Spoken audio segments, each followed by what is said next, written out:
Estamos desarrollando el tema ejercer autoridad, que es justamente el quinto pilar o eje temático de nuestro diseño, ¿sí? ¿Se acuerdan cómo es el diseño que tenemos en la iglesia? Vos no sabés el diseño, ¿no? Ser y hacer, ajá. Bueno, hay varios que no lo saben al diseño de la iglesia, ¿sí? Pero vamos a aprenderlo, ¿sí? Empieza diciendo ser y hacer la voluntad de Dios en la tierra, transformándola. Sí, ese es el primer eje temático, el más importante. Y de ahí se desprende todo lo otro, manteniendo la visión apostólica, la identidad del reino y una constante actitud de servicio. Y después vienen tres cosas para hacer: ejerciendo autoridad, que es el tema que estamos desarrollando, transmitiendo el evangelio e invirtiendo en discipulado todos los días de nuestras vidas hasta el fin. Tiene que aprenderlo al diseño, porque es como que usted está construyendo una casa y no tiene el plan, no tiene el plano, ¿sí? De pronto el albañil le va a construir cualquier cosa. Usted tiene que tener un plano y respetar ese plano, y eso es lo que Dios nos ha dado a través de este diseño, un plano. Esas palabras son no solo palabras, sino están describiendo a la persona y a la estatura de la persona que Dios quiere formar a través de su vida. Amén. Así que tiene que tener en cuenta esto. Hoy vamos a continuar con el desarrollo del eje temático número 5, que tiene que ver con ejercer autoridad. Diga conmigo, ejercer autoridad. Y en esta oportunidad el tema que vamos a ver tiene que ver con este título, autoridad. ¿Para qué? ¿Para qué será la autoridad? ¿Qué le parece? ¿Para qué será la autoridad que Dios nos da? Pues tenemos en todo ejercicio de la autoridad, tenemos muchas funciones para las cuales una autoridad es delegada. Toda autoridad tiene una finalidad y un propósito. A través de todas estas reuniones, hasta que terminemos este tema, vamos a estar desarrollando o respondiendo a esta pregunta: ¿para qué tengo autoridad? ¿O para qué Dios me ha dado autoridad? Por ejemplo, a un inspector de tránsito, ¿para qué se le da autoridad? ¿Para qué? Para hacer respetar ¿qué cosa? Las leyes de tránsito. A un policía, ¿para qué se le da autoridad? Para poner orden, ¿verdad? Para evitar los delitos, para, si ve algo sospechoso, poder intervenir. Y para eso tiene su autoridad. ¿Un juez tiene autoridad? Claro que sí, tiene la autoridad y la potestad, ¿no es cierto?, que se le ha sido otorgada para que él pueda determinar lo que es justo de acuerdo a la ley y lo que es injusto, lo que no se apega a la ley. Toda autoridad, diga conmigo, toda autoridad tiene una finalidad. Nosotros vamos a empezar a desarrollar hoy este tema y a partir de acá vamos a ir desarrollando otros más. Hoy vamos a estar quedándonos en el desarrollo de la autoridad para multiplicar. Hoy vamos a ver que la autoridad que Dios nos da es ¿para qué?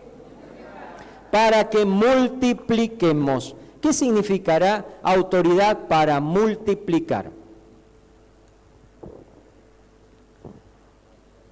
Los maté con esto, ¿no? ¿Para qué me sirve esto, pastor? ¿Con qué se come? ¿Para qué? ¿Qué te parece?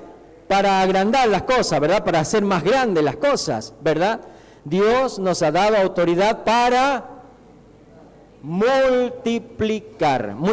Mire, cuando Dios fue eligiendo hombres, siempre Dios fue eligiendo hombres que se multiplicaran. Cuando Dios eligió a Abraham, la promesa que le hizo es que lo iba a multiplicar. ¿Qué significaba eso? Que iba a ser padre de multitudes. Cuando nosotros hablamos de multiplicar, podemos ver que esa multiplicación no solo vino en el aspecto de los hijos en Abraham. De hecho, tuvo un solo hijo y ese hijo tuvo 2 hijos y de uno de esos hijos nació el pueblo de Israel. O sea, se cumplió la promesa de Dios. Pero Abraham fue un hombre que se multiplicó económicamente, se multiplicó en su poder y capacidad delante de todos los pueblos en donde él vivía como un extranjero. Fíjese que cuando Dios nos habla de multiplicar, está hablando de todas las áreas de nuestras vidas. Hay muchas personas que se quejan. Es más, tengo en mente hace varios años cuando hablamos sobre este tema de multiplicar y de pronto comenzaron a aparecer muchos negocios en la iglesia. Hermanos que se animaron a decir, no, si lo que Dios me ha dado no es solo para que yo esté contento con esto, sino también para que lo pueda multiplicar, ¿verdad? Y pudieron ver hecho realidad muchos sueños y muchos anhelos que tenían. A veces nosotros pensamos que las riquezas son malas. ¿Cuántos piensan que las riquezas son malas? No tenga miedo, no le voy a decir nada si levanta la mano, ¿no? Dígame, ¿cuántos piensan que las riquezas son malas? Nadie piensa que las riquezas son malas. Pues sabe que Dios dice que sí. Bueno, las riquezas no son malas. Dice Dios que el amor a las riquezas es malo.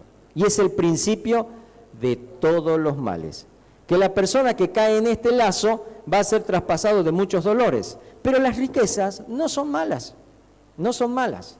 Entonces quiero ser rico. Espere. Dios dice, no hay que apresurarse a enriquecerse, porque no será sin culpa. Cuando uno se desenfrena en la búsqueda de la riqueza, seguramente va a caer en la tentación y en el lazo del diablo de alcanzar esa riqueza de maneras que después le va a llegar la AFIP y le va a decir, ¿cómo es eso que usted dice que gana esto y mire lo que tiene? Qué vergüenza, ¿no? Bueno, tenemos que tener cuidado, porque si bien las riquezas son necesarias y hacen bien, y pueden ser bien administradas para la gloria de Dios, debemos también saber que esas riquezas tienen que venir de la mano de Dios, de la voluntad de Dios. Así que usted dígale al Señor, Señor, si está en tu voluntad que sea rico, ¿qué le va a decir? Amén, ¿verdad? Amén. Entonces, ¿cómo le va a decir, Señor, si está en tu corazón que sea rico? Amén, que venga la riqueza. Pero sabe que con la riqueza le van a venir mucho trabajo. Es decir, usted va a recibir la autoridad para multiplicar, pero no es que usted va a agarrar el billete de 100, no, el de 500, ya me quedé corto, ¿no? El de 500 lo va a apretar en el nombre de Jesús, ¡fua! Y se hacen 10 billetes de 500. No, va a tener que invertir y va a tener la autoridad de tener que hacer muchas cosas. Es decir, nos va a llevar a un trabajo, ¿me está comprendiendo? Entonces, la autoridad para multiplicar es una autoridad que Dios nos da para que sea ejercida en todas las áreas de nuestras vidas. Hoy vamos a aplicarla en algo particular que el Señor quiere que podamos ver a través de un ejemplo, de una parábola que Jesús contó a sus discípulos, y la pueden encontrar en Mateo capítulo 25, 14 al 30. Búsquelo en su Biblia, Mateo 25, 14 al 30. Me encantan las parábolas de Jesús. Cuántas cosas podemos aprender de ellas. Y hoy vamos a aprender apenas un poquitito de lo muchísimo que se puede aprender. Mateo 25, 14 al 30. Si usted no lo encuentra en su Biblia, dígale al que está al lado. ¿Vos sabés buscar? Bueno, buscame esta porción. Si no sabe el del lado, dígale al del frente. Si no sabe el del frente, dígale al de atrás. Si no, mire allá, hay hermanos que le pueden buscar en su Biblia, ¿sí? No se asuste que Mateo está en todas las Biblias, ¿no? Por ahí hay hermanos que dicen, uy, esta vino sin Mateo. No, todas tienen Mateo, ¿sí? Ya lo tiene, Mateo 25, 14 al 30. Porque el reino de los cielos es como un hombre que yéndose lejos, llamó a sus siervos y les entregó sus bienes. Entonces Jesús nos está hablando de un hombre que se fue ¿dónde? Muy lejos. ¿Y qué hizo con sus siervos? Le entregó sus bienes. ¿Qué se imagina usted con eso?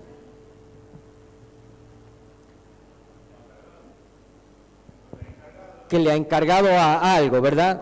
¿Cómo se lo imagina ese hombre usted? No me diga que usted no tiene imaginación. No me diga que ya se olvidó de lo que era leer, de leer. ¿Se acuerda de lo que era leer? Ahora todo se ve en videos. No. Acuérdese, cuando uno leía un libro, uno se imaginaba todas las cosas, ¿verdad? Bueno, a ver, ¿qué se imagina usted? Un hombre que yéndose lejos llamó a todos sus siervos. Yo siempre me lo imaginé, yo tengo como una imagen gris de eso. No gris porque esté indefinido, sino gris porque lo veo gris.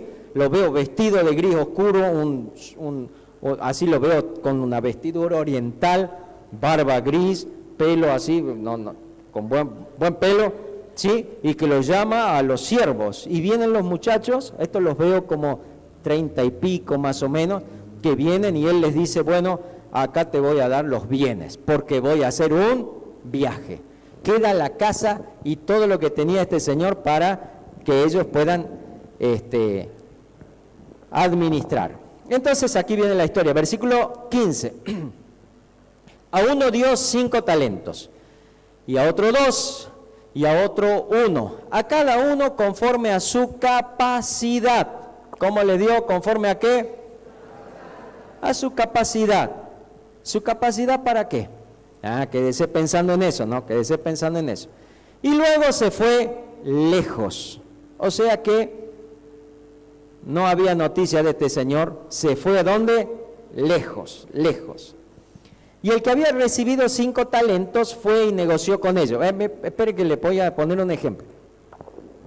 Algo cotidiano, pero cuando uno era chico, uno lo tenía bien en cuenta.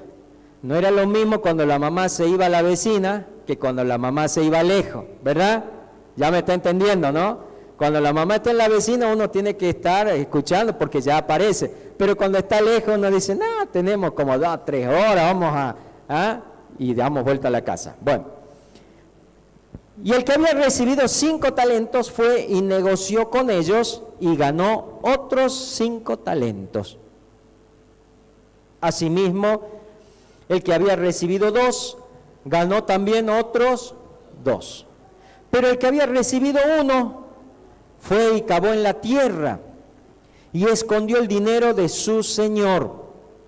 Bueno, esto era común, ¿no? Que la gente, no habían cajas fuertes, entonces, ¿qué hacían? Cavaban en tierra, buscaban un lugar secreto y ahí, ¿qué hacían? Escondían el dinero. Bueno, este dijo, bueno, lo voy a poner en resguardo, fue, cavó en la tierra, lo metió el dinero de su señor. Versículo 19. Después de mucho tiempo, ¿de cuánto tiempo? De mucho tiempo, vino el señor de aquellos siervos y arregló cuentas con ellos. No hay plazo que no se cumpla. Por más que uno dice, uy, falta mucho. Yo me acuerdo cuando nació Abril y me dijeron, pues no falta el que te dice, uy, cuando tenga 15, y ya tiene 20, mire usted, ¿no? Las cosas como van pasando, todo se va cumpliendo y todo plazo va llegando. Después de mucho tiempo vino el señor de aquellos siervos y arregló cuentas con ellos. Y llegando el que había recibido 5 talentos, trajo otros 5 talentos, diciendo, Señor, 5 talentos me entregaste, aquí tienes, he ganado otros 5 talentos sobre ellos. Y su señor le dijo, bien, buen siervo y fiel, sobre poco has sido fiel, sobre mucho te pondré, entra en el gozo de tu señor. En otras palabras, entra a festejar en la fiesta que estoy preparando. Llegando también el que había recibido 2 talentos, dijo, Señor, 2 talentos me entregaste, aquí tienes, he ganado otros 2 talentos sobre ellos. Su señor le dijo, bien, buen siervo y fiel, sobre poco has sido fiel, sobre mucho te pondré, entra en el gozo de tu señor. Pero llegando también el que había recibido 1 talento, dijo, Señor, te conocía que eres hombre duro, que ciegas donde no sembraste y recoges donde no esparciste, por lo cual tuve miedo y fui y escondí tu talento en la tierra. Aquí tienes lo que es tuyo. Respondiendo su señor le dijo, siervo malo y negligente, sabías que ciego donde no sembré y que recojo donde no esparcí, por tanto debías haber dado mi dinero a los banqueros. Y al venir yo hubiera recibido lo que es mío con los intereses. Quitadle pues el talento y dadlo al que tiene 10 talentos, porque al que tiene le será dado y tendrá más, y al que no tiene, aun lo que tiene le será quitado. Y al siervo inútil, echadle en las tinieblas de afuera, allí será el lloro y el crujir de dientes. ¡Qué historia!, ¿no? Mi mamá cuando era chico me cantaba una canción que decía, cuando venga el Señor y te pregunte por tu talento, ¿qué dirás al Señor del talento del talento que Cristo te dio. Mire cómo me lo acuerdo, si no me lo habrá hecho cantar mi mamá. Por algo será, ¿no? Y me lo decía y me lo cantaba mirándome, ¿no? A ver, mi hijo, cuando venga el Señor y te pregunte, no lo saben ustedes, ¿verdad? Una canción vieja. ¿O la saben? No, no le voy a cantar. Yo canto con guitarra. Si no hay guitarra no puedo cantar. Así que, bueno, algún día le cantamos, ¿no? Cuando venga el Señor y te pregunte por tu talento. Pero es que va a venir un día el Señor a preguntarnos por lo que nos ha dado. Así que lo primero que tenemos que definir en esta historia, o mejor dicho, para poder aplicarla, tenemos que definir quiénes son los personajes, ¿sí? ¿Cuál sería el Señor? Dios. En este caso Jesús, que se ha ido a un lugar lejano, ¿verdad? Pero va a volver. ¿Y qué serían los talentos? Los dones. Ajá. Bueno, aquí siempre hubo una discusión entre talento y dones. La verdad que aquí talento, muchas veces uno lo familiarizó con los talentos, es decir, las capacidades que uno tiene, pero se está refiriendo a dinero, no se está refiriendo a talento de las capacidades que uno tiene, sino era talento en plata, era una manera de medir la plata, ¿sí? Le había dado talentos, entonces ellos tenían que hacer multiplicar esto. Es una historia más bien que apunta a lo económico y no a lo espiritual. Sin embargo, debemos compararla con lo espiritual, que es Dios. Amén. ¿Cuáles serían los bienes que Dios nos da a nosotros? Lo que tenemos que administrar. ¿Qué será lo que Dios nos da? ¿La vida nos da Dios? Ahí tenemos un bien con el que todos hemos nacido. ¿Qué le parece? ¿Qué tenemos que hacer con la vida? Multiplicarla. ¿Qué significa multiplicar la vida? ¿Cómo? Expandirse. Bueno, nadie va a vivir más de lo que tiene que vivir, ¿verdad? Pero la vida que Dios nos da, tenemos que vivirla bien. Ahora, espere un cachito, que usted ya está pensando, hago más fiesta y todo. No, eso no se refiere a vivirla bien, sino vivirla con cuidado. Amén. Cosa que sus últimos días sean días de que pueda estar sirviendo a Dios y haciendo la voluntad de Dios y no estar enfermo. Amén. En lo que dependa de nosotros, tenemos que multiplicar nuestras vidas, cuidarnos. Hoy estaba leyendo en Levítico cómo Dios les había dado una dieta a los judíos, y entre esa dieta, fíjese, es que les había prohibido, muchas veces hablan de la sangre que no podían comer ni cocinar los judíos, pero también les había prohibido la grasa, la grosura de los animales. Mire usted cómo Dios los cuidaba para que no les haga mal. Amén. Entonces, debemos aprender que la vida es un don que Dios nos ha dado, es una gracia que Dios nos ha dado y debemos cuidarla. La salud, ¿qué le parece? También, ¿verdad? Cuando la mamá te dice, ponete un abrigo, ¿qué tenés que hacer? Porque eso es multiplicar la vida, es multiplicar la salud. ¿Cuántas veces renegamos los padres porque los hijos se nos enferman? Y se enferman por desobedientes, porque no se abrigan. Y ahora porque vieron un video que dice que el frío no hace nada, ya piensan, no hace nada ir con frío. Pero ¿qué pasa? Que en el frío aparecen todas esas cosas que por ahí nos enferman, ¿verdad? Bueno, es también una gracia que Dios nos ha dado, la salud. Y así podemos ir enumerando muchas cosas, la familia, los hijos, la esposa, el esposo. Podemos pensar en los bienes materiales que tenemos, la iglesia que Dios nos ha dado, los hermanos, la familia espiritual. Todas estas cosas van conformando todos esos bienes que Dios nos ha confiado para que los multipliquemos. Para que los multipliquemos. Porque un día va a venir y nos va a pedir cuenta si multiplicamos o no multiplicamos las cosas que Él nos dio. Así que hoy quisiera hablarles de por lo menos 3 características de una persona que no podrá multiplicar, para que usted pueda verse a usted mismo y por ahí, si eso está en su corazón, se lo pueda sacar. ¿Amén? ¿Sí? ¿Usted quiere multiplicar? Sí, usted quiere multiplicarse económicamente, socialmente, espiritualmente. bueno, escuche estos consejos de Dios que van a hacerle bien en su vida. En primer lugar, debemos entender que no vamos a multiplicar por el hecho de conocer de Dios. Este hombre conocía de Dios, pero hacía lo que se le daba la gana. Fíjese lo que dice, versículo 24. Pero llegando también el que había recibido un talento, dijo: Señor, te conocía, que eres hombre duro, que ciegas donde no sembraste, recoges donde no esparciste, por lo cual tuve miedo y fui y escondí tu talento en la tierra. Aquí tiene lo que es tuyo. Muchos cristianos saben mucho de Dios, pueden hablar de Dios, pueden predicar de Dios, pero sus vidas no condicen con lo que dicen saber. Hay mucha gente que dice: sí, Dios está en todo lugar. ¿Cuántos dicen así? ¿Cuántos creen que Dios está en todo lugar? ¿Qué problema decir esto? Porque sabemos que está en todo lugar. ¿Por qué hacemos cosas que no tenemos que hacer si Dios está presente? ¿Me está entendiendo? Hay muchos de nosotros sabemos muchas cosas de Dios, pero no las aplicamos a nuestras vidas. Tenemos que aplicarlas. Este hombre sabía que su Señor era un Señor tremendo, riguroso, y sin embargo hizo como que no era así.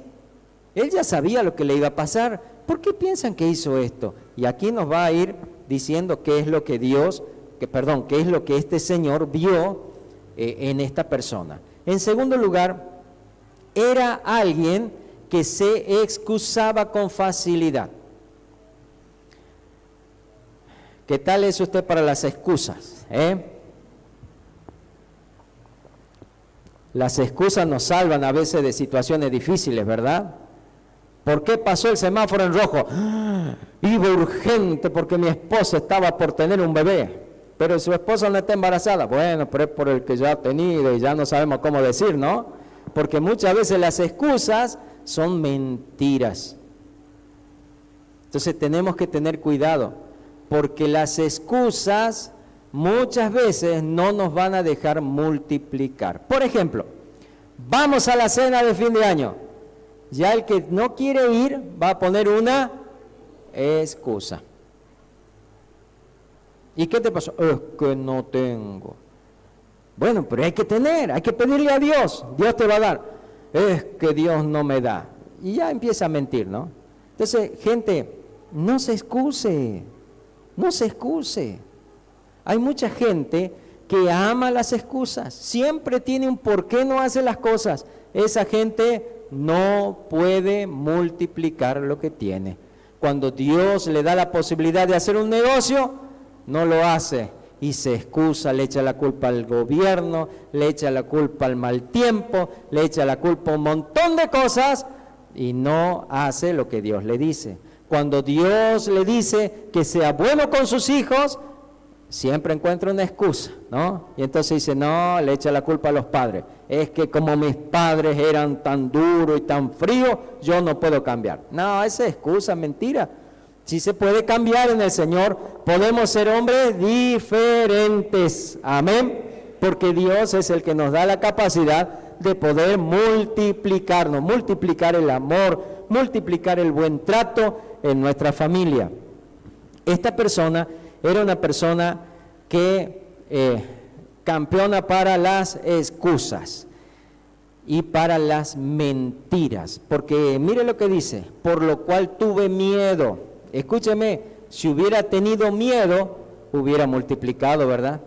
Pero ¿cuántas veces nosotros decimos que tenemos miedo? Pero en realidad es mentira, no tenemos miedo, no queremos hacer lo que Dios nos pide, y entonces decimos: es que tengo miedo. A Dios no podemos engañar. A Dios no podemos engañar. Dios sabe lo que hay en nuestro corazón. Es que tenía miedo. No, no tenía miedo. Estaba mintiendo. En tercer lugar, hay una palabra con la que describe este Señor a este siervo y le dice en el versículo, a ver si usted me acompaña, en el versículo 26, respondiendo su Señor le dijo: Siervo malo y negligente. Estas son otras dos características de una persona que no multiplica. Siervo malo.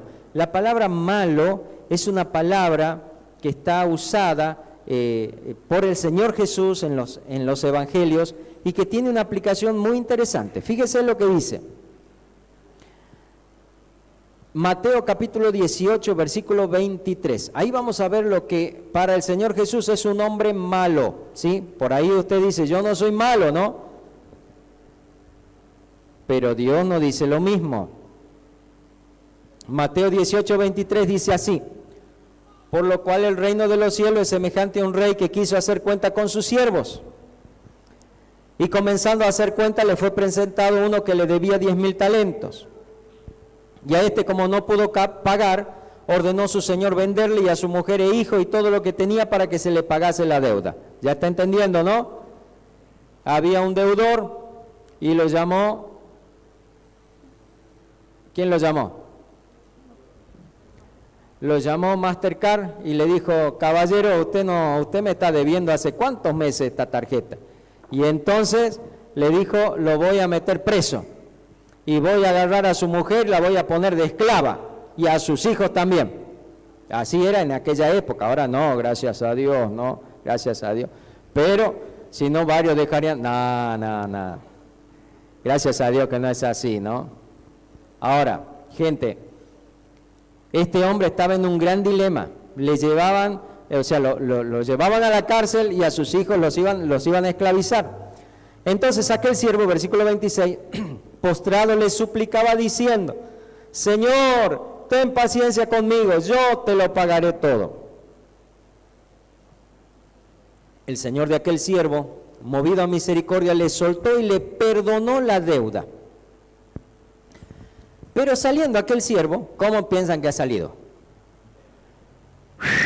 Contento, ¿verdad? Se zafó de tener que pagar todo lo que tenía que pagar. Sale contento, ¿verdad? Pero mire lo que pasó. Pero saliendo aquel siervo halló a uno de sus consiervos que le debía 100 denarios. ¿Cuánto le debía? Y a él le acababan de perdonar 10,000 talentos, mucho más que 100 denarios. Y mire lo que hizo. Y haciendo de él, le ahogaba, diciendo, págame lo que me debes. ¿Se imagina, no? ¿Cómo es que le ahogaba? Que lo agarró del cuello y lo tenía ahí contra la pared, me imagino, págame lo que me debes, págame lo que me debes. ¡Fua! Entonces su consiervo, postrándose a sus pies, se logró zafar y le rogaba diciendo, ten paciencia conmigo, yo te pagaré todo. Mas él no quiso, sino que fue y le echó en la cárcel hasta que pagase la deuda. Qué tremendo, ¿no? Usted no es así, ¿verdad? No, ¿verdad? Viendo sus consiervos lo que pasaba, se entristecieron mucho y fueron y le refirieron a su señor todo lo que había pasado. No falta el que va y cuenta, ¿no? Pero ¿sabe? No son chismosos, porque los ángeles de Dios están viendo muchas cosas y también le cuentan al Señor. Y el Señor no tiene necesidad que le cuenten, si Él está en todas partes viendo, ¿no? Viendo sus consiervos lo que pasaba, se entristecieron y fueron y refirieron a su señor todo lo que había pasado. Entonces, llamándole su señor, le dijo, fíjese cómo le dijo, siervo malvado. Es la misma palabra que se usa cuando este otro señor le dice al que no multiplicó el talento, siervo malo. La misma palabra. Toda aquella deuda te perdoné porque me rogaste. ¿No debías tú también tener misericordia de tu consiervo, como yo tuve misericordia de ti? Entonces su señor enojado le entregó los verdugos hasta que pagase todo lo que le debía. Así también mi Padre Celestial hará con vosotros, si no perdonáis de todo corazón cada uno a su hermano sus ofensas. ¿A cuántos de ustedes alguna vez fueron ofendidos? Todos, ¿verdad? ¿Y cuántas veces? Algunos dicen, ay, sí, me pongo a contar todas las ofensas. Bueno, la pregunta es, ¿usted ofendió a Dios? Sí. Todos pecamos delante de Dios. y Cristo pagó el precio de nuestros pecados. Mire, escúcheme, para que usted deje de estar pensando, aquel es más pecador que yo. No, eso no funciona delante de Dios.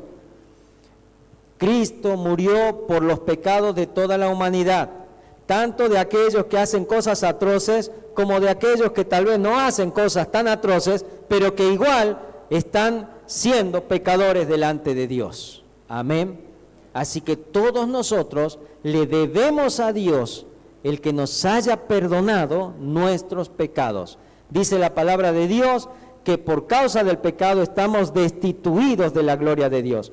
Pero por la obra de Jesús, Él volvió a acercarse a nosotros, por la obra de la cruz de Jesús. Por eso tenemos una cruz tan grande puesta allá afuera, que nos recuerda el sacrificio de Cristo. Por ese sacrificio, hoy podemos estar predicando el Evangelio de Jesús, hablando de su gracia infinita. ¿Me está entendiendo? Dios le perdonó su ofensa. ¿Y usted cómo está haciendo con los que le ofenden? Pero es que el que me ofendió no sabe lo que me hizo. No sé lo que le hizo, ni quiero saber, pero sí sé que usted hizo que Jesús muriera en una cruz. ¿Acaso esa persona hizo que su hijo muriera por otras personas malas? No, ¿verdad? Dios hizo más que usted. Entonces ahora le toca a usted perdonar. Porque si usted tiene un corazón malo, que no tiene perdón, que sigue excusándose y dando vueltas a lo que Dios le dice, usted no va a poder multiplicarse. Amén. Y entiéndalo, no solo se refiere a lo material, sino se está refiriendo especialmente a lo espiritual, a su relación con Dios, a lo que usted tiene para Dios. Amén. ¿Usted es bueno o es malo? ¿Qué le parece? Y ya tenemos que pensar que no sé, ¿no? Porque si Dios me mira bien, por ahí capaz que encuentra que tengo el documento de un hermano guardado, ¿no? Y cada vez que puedo le hago acordar que me debe. Cuidado, gente. Lucas capítulo 6, versículo 43. Búsquelo conmigo. Lucas 6, 43.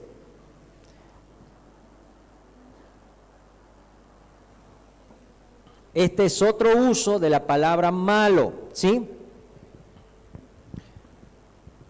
La palabra malo. Lucas 6, 43. Aquí habla de dos clases de árboles, ¿sí?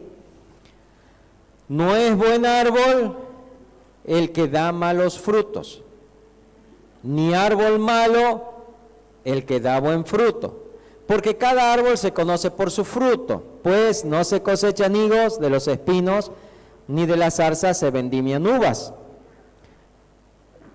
El hombre bueno del buen tesoro de su corazón sácalo, y el hombre malo del mal tesoro de su corazón sácalo malo, porque de la abundancia del corazón habla la boca. Bien, ¿usted quiere saber si usted es bueno o malo para Dios? Tiene que mirar su corazón. ¿Qué habla usted? ¿Cuáles son las palabras que más pronuncia usted? Y ahí usted va a saber si es un árbol bueno o si es un árbol malo. Amén. ¿Qué hay en su corazón? Marcos capítulo 7, 21. Fíjese lo que dice la palabra de Dios. Yo se lo voy leyendo. Marcos 7, 21. Marcos está antes que Lucas. Porque de dentro del corazón de los hombres salen los malos pensamientos, los adulterios, las fornicaciones, los homicidios, los hurtos, las avaricias, las maldades, el engaño, la lascivia, la envidia, la maledicencia, la soberbia, la insensatez. Todas estas maldades de dentro salen y contaminan al hombre. ¿Cómo está su corazón? vea de qué está hablando, escuche de qué está hablando. Hay crítica en su manera de hablar. Le agarró bronca a alguien y siempre está hablando de esa persona. Gente, cuando nosotros tenemos un corazón malo, no vamos a sacar cosas buenas del corazón malo. ¿Me está comprendiendo? Yo quiero animarle a pensar que lo normal en el corazón del hombre es que salga lo que hay.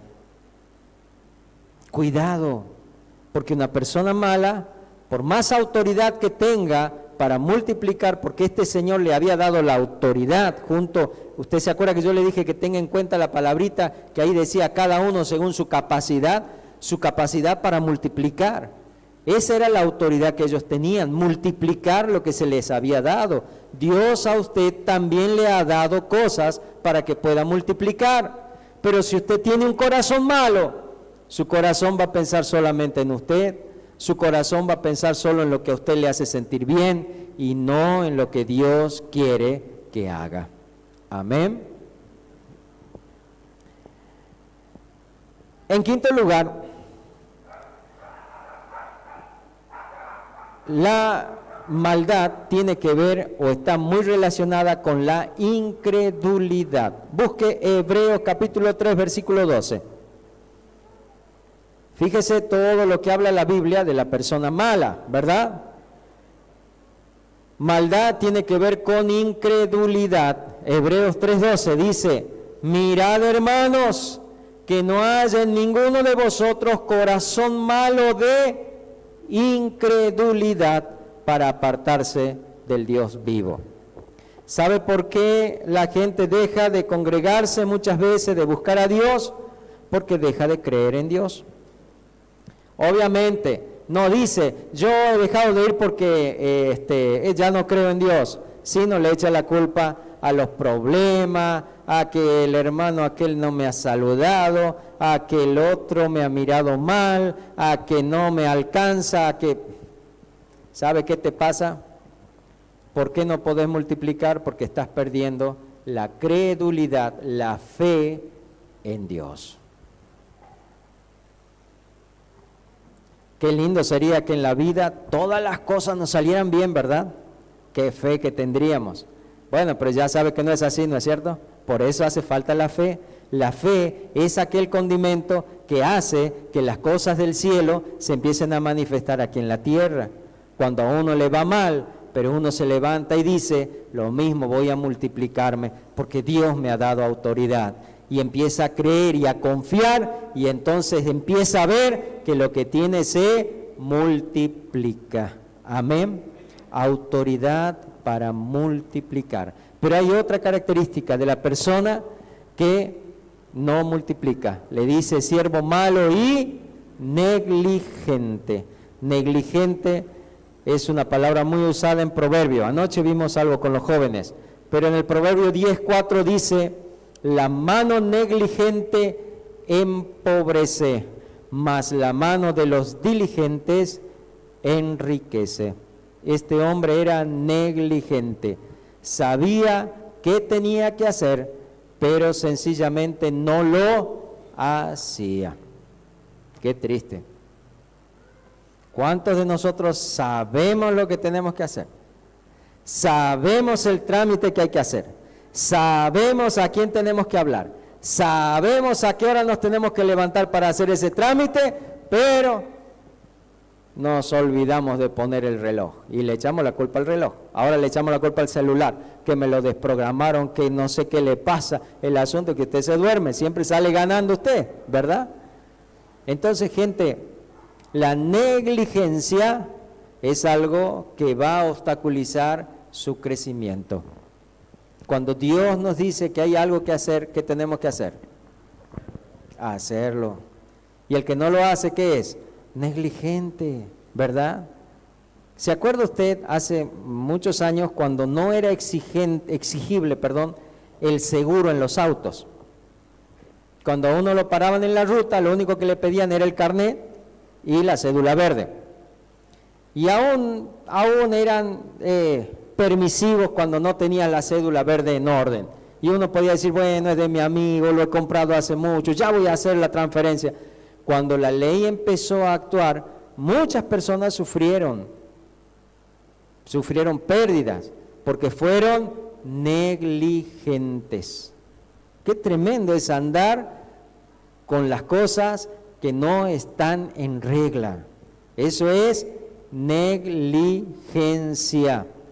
Y después dicen, ¿por qué no me has librado, Señor? Porque has sido ¿cómo? Negligente. ¿Me entiende? En todas las áreas de la vida, tanto en lo espiritual como en lo social, como en lo material, necesitamos ser diligentes en las cosas que Dios nos pide. Finalmente, Romanos capítulo 12 y versículo 11, dice así, Romanos 12, 11, en lo que requiere diligencia, no perezosos, fervientes en espíritu, sirviendo al Señor.